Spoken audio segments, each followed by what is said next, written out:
What if I told you a car was once built from leftovers? A misfit machine cobbled together with Morris bits from the parts bin. A car so cheerful, so improbably joyful, it made people smile simply by looking at it. A car without a boot lid, without door handles, without a single reason to succeed. But succeed it did. And somewhere, in the dark corners of British sheds and trackside paddocks, it still does. In this fantasy, we will explore how a man and his son raided BMC's parts bin to find the necessary parts to create a British sports car icon. Strap in. It's going to get a bit improbable. With this key, you unlock this garage with the key of imagination. Beyond it lies another dimension, a dimension of sound, of speed, of steel and dreams. You're moving into a world where horsepower haunts history and chassis bend to what could have been. This is the threshold between torque and time, chrome and fantasy. You've just crossed over into the Headlight Zone. 1958, in a reality not unlike our own, a man named Donald Healey stood before a mountain of parts and had a vision. He would build a sports car for the everyday man, the working-class chap, the amateur racer with oil under his nails and a tenner in his pocket. He called upon his son Geoffrey.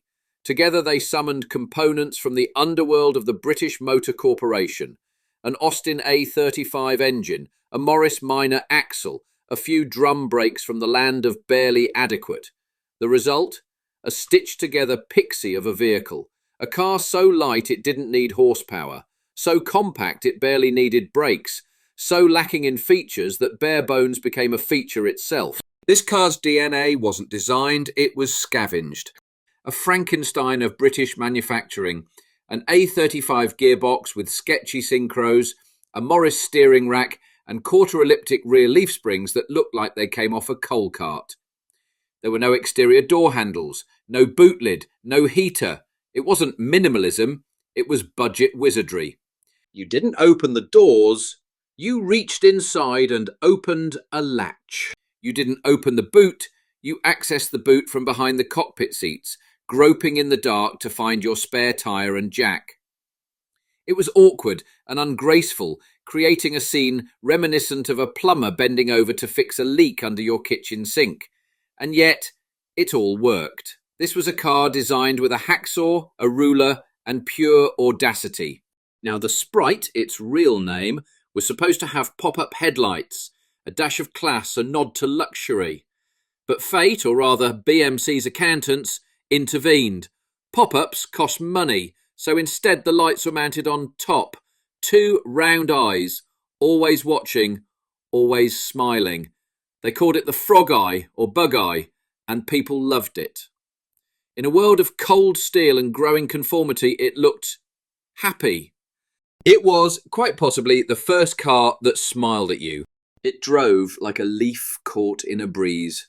Light, frantic, alive. The A-Series engine wasn't powerful, but in a car this light it didn't matter. You felt every vibration, heard every tick. It wasn't refinement, it was presence. And then something strange happened. The little Frogeyes started showing up at racetracks, stripped down, tuned up, and driven sideways. It won. It kept winning. It outlasted expectation, outlived its badge.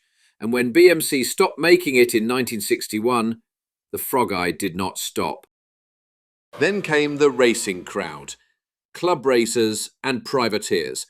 People like John Sprinzell turned the Sprite into a Sebring Sprite, with aerodynamic hardtops, fared-in lights, and more poke under the bonnet.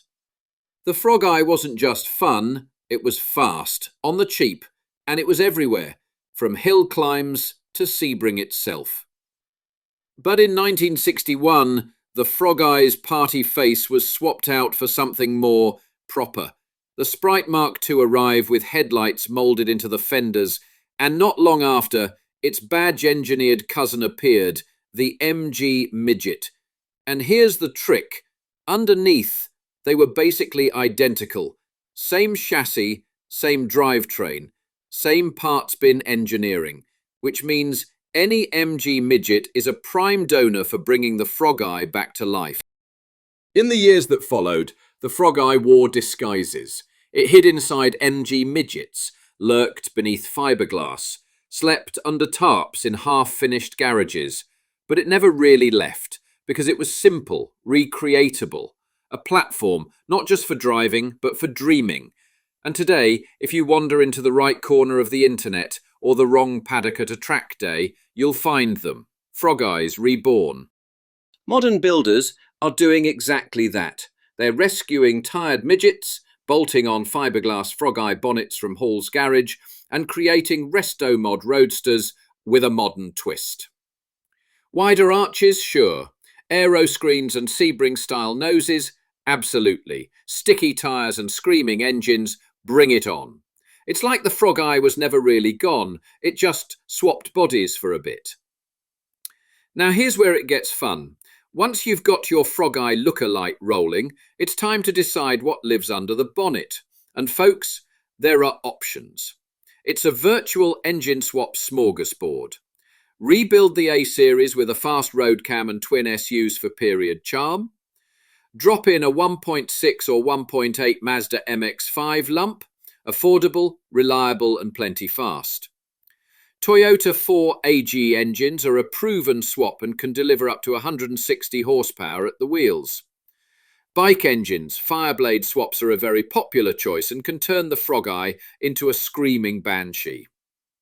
Just beware that if you choose this option, reverse will be by way of push unless you install an electric reverser or Quaife reversing box.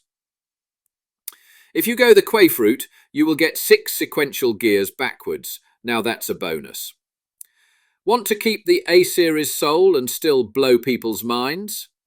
There's one glorious Frankenstein solution to consider. The BMW K-Head A-Series Hybrid. This is real enthusiast wizardry, taking a BMW K-Series motorcycle head from a K100, K1100 or K1200 and bolting it to a BMC A-Series engine block. That's right, a 16-valve, twin-cam BMW head on the same block that powered your Nan's Morris Minor. It's not bolt-on. You'll need machining, custom pistons, new oil and coolant routing, a timing solution, and ideally some standalone fuel management. But what you get? An A-Series with proper breathing, 4 valves per cylinder, and the ability to rev past 8,000 RPM. Slick and very quick. Some wear wide arches and aero screens. Some run twin Webers on a high-compression A-Series. Others have become an alien changeling. The cylinder head of a BMW motorcycle, cut, machined and bolted to a BMC block. A ritual performed by kit car builders and backstreet engineers. 4 valves per cylinder, high revs, twin cams and independent throttle bodies. It shouldn't work, but it absolutely does. The Frogeye now doesn't smile, it screams. Yeah. Oh, wow. I've never seen under this one before. I've seen it in action, but I've never actually seen the engine itself. That looks quite a bit of kit there.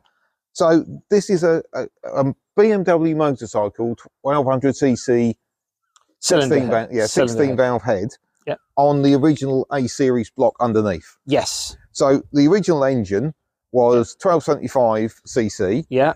Overhead valve, yes, with push rods and rockers. Yep. And produced around 59 horsepower. Yep. So I understand putting the 8 valve head on, you'll get about 105 horsepower straight away, yeah, and about 120 horsepower with 16 valve. Yes. But you say this one's been bought out? This one's been bought out to 1380. So this one is a full-blown race engine. In its prime, it was producing about 180 horsepower. So it's quite a bit more. Okay. And what's the induction that you're running there? So we run the 80 power throttle bodies.